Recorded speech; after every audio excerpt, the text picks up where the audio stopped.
Misha. I'm a parent educator at Start at Zero. We are a Parents as Teachers affiliate in Kansas City, Missouri.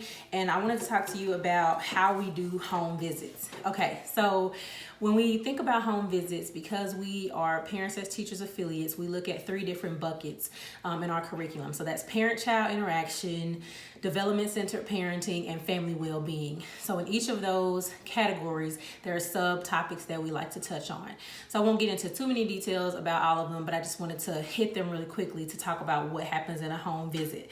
So when we talk about parent-child interaction, we're really looking at child development in a general sense, and we're also looking at parenting behaviors. So a lot of people know a lot about child development, but don't know specifically about parenting behaviors. Okay, so parenting behaviors are nurturing, designing, guiding, responding, communicating, and supporting learning. So an example of nurturing would be using a warm tone and showing affection. An example of designing and guiding would be offering supportive directions, but not doing the thing for the child. And then also having reasonable expectations for your child's age. Responding is sharing attention with the child and then being open to your child's agenda. A lot of times as parents, we want to just do the thing for our kid. And so we really coach parents on how they can respond to their child well and get the activity completed without overpowering their child. Again, communicating, that's labeling and pointing to objects. And so when they're reading a book, you might point out some additional things that the child didn't notice, or ask them to point out things and then name them, or even give another name for an item that's or a picture that's in a book. Okay, so also supporting learning, motivating the child and asking open-ended questions. And so that's pretty self-explanatory, but it really teaches a child how to do the activity by themselves. So those are parenting behaviors. That first part of the curriculum is parent-child interaction. The second part is development-centered parenting. So we call these our developmental topics. They're attachment, discipline, nutrition, safety, sleep, transitions and routines.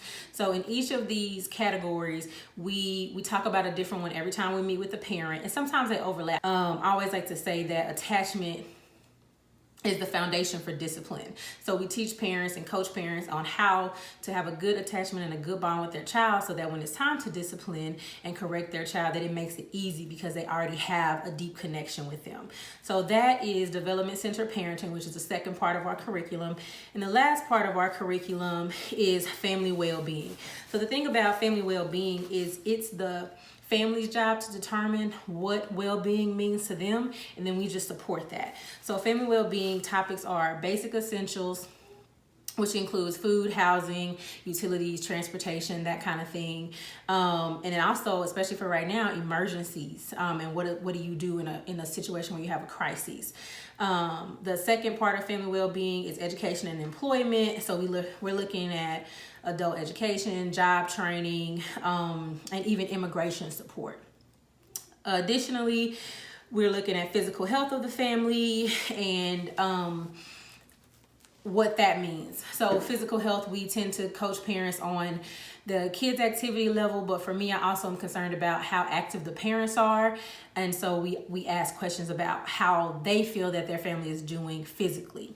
And then mental health is a huge topic for us. We always want to support the parents' mental health and also infant and child mental health. And so we do a lot of we have a lot of conversations around social emotional development, but specifically mental health and wellness includes substance use, mental health services and access to mental health services, and also parental support and crisis intervention. Okay, so next we have early care and education, which includes finding a quality child care setting, whether that's a preschool. If we do a developmental screening with the family and the child needs some additional supports, then we're able to help them access that early childhood interventions for their kid. And then also it includes relationships with family and friends. We know that as humans, we need to just be interacting with each other. So those are questions that we ask parents. Like, how are you doing? Who's in your community? Who's in your circle? Who do you call when you need help? And so lastly, recreation and enrichment. This is an opportunity for us to share what's going on in the community, to share what's happening in our group connections, whether that's the parent cafe or a play group or something like that. And so that's family well-being. So again, these are the topics that are covered in a family visit: parent-child interaction, development-centered parenting, and family well-being.